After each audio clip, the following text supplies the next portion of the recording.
Now that I know what we're doing, I can watch YouTube videos to memorize the experiment so I can ace this. There's no way I could fail now. Oh dear. Just you wait. The big day came and Keiko had pulled an all-nighter to prepare for the experiments. She had a notebook full of notes, her lab goggles on, and she was ready to go. Okay, I've got this. Okay, everyone, we'll be starting with screaming jelly babies first. I cannot stress this enough. Do not do this at home. Okay, let's get that potassium chlorate into the test tubes. The students all put a small amount of white powder into their test tubes and began heating it up with their Bunsen burners. That doesn't sound sketchy or anything.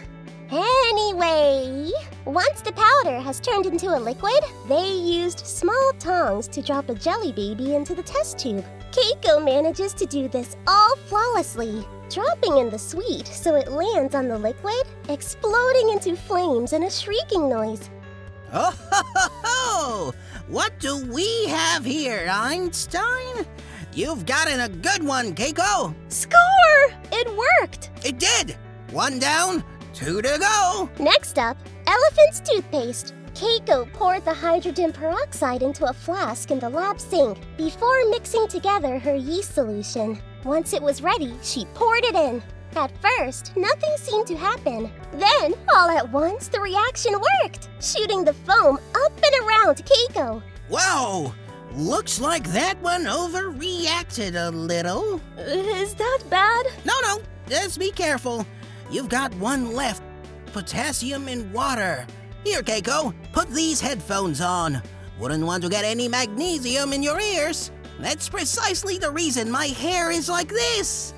Okay, it's the last one. All she has to do is chop off a tiny piece of magnesium and put it in the water behind the glass, and it'll make a pretty purple flame.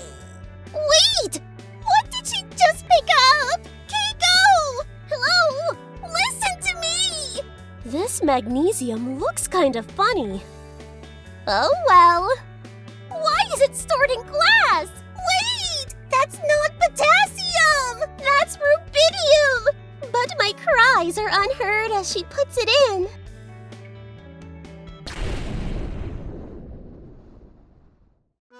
My purse!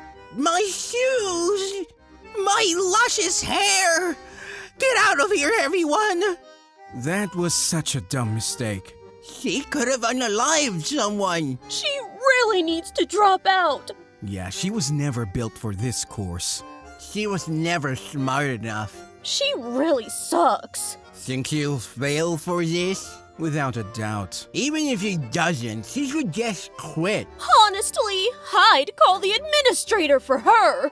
Think we could ask Dr.Kaga to kick her out? After today, he might just agree.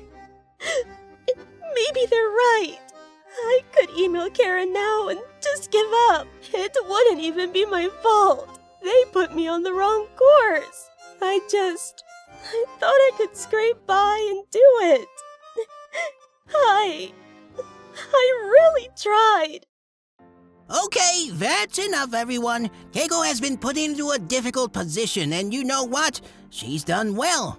I've seen her progress throughout the course, albeit 1% at a time. You want to know what her greatest achievement is? She stuck it out. Since the start, the rest of you have just skated on by. Here's a reality check. You can't do that forever.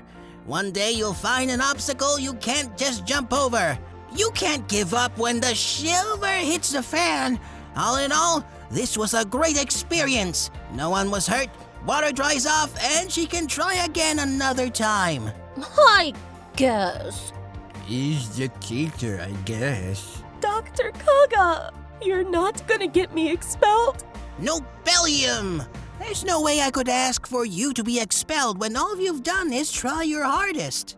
Well, someone had to believe in Keiko, and by the expression on her face, she's grateful someone stood up for her. A couple weeks later, she got her scores back, and to her utter surprise, she got a B. Points taken off for safety concerns, of course. Here we are, 10 years later, at a fancy conference where I understand not even 1% of what's being said here. Keiko! Keiko! Hello there! Welcome, one and all. I'm so glad you all could come today. Miss Keiko, I just had a question about your research paper. No questions until after the talk. It'll ruin the surprise. Oh, I understand. Of course, I appreciate your interest in my work. You wouldn't believe it, but after the experiment gone wrong, Dr.Kaga instilled such confidence in Keiko that she decided to switch her major and become a chemist. Heck, she's even flying out to Germany to help some of their brainiacs figure out some problems. Now, she's a full-time researcher, and she talks at big, fancy conferences. Ladies and gentlemen, thank you for coming. Please take your seats. My last research project took a lot of blood, sweat, tears, and perseverance. I'm so excited to be able to share my findings with you all, and we think they will have wide-reaching effects on our planet. However, I may be getting ahead of myself. As my dear college professor would have said, optimists see the glass as half full, pessimists would see it as half empty, and as chemists, we know it is actually entirely full. It is 50% liquid and 50% gas. Dr. Kaga didn't let me give up. He pushed me forward, showed me the value of perseverance, and made me the chemist that I am today. Life throws us curveballs, and you've just got to roll with the punches sometimes. With all that being said, without him, this research wouldn't have happened. I can't thank you enough, Dr. Kaga. Keiko would go on to show off her research, getting information into the hands of people who could use that information for good, and winning countless awards for her accolades in the field of chemistry. And it would have never happened without the mad professor, Dr. Kaga. So, what did you think? Let us know down in the comments. Don't forget to like, comment, and subscribe. See you next time!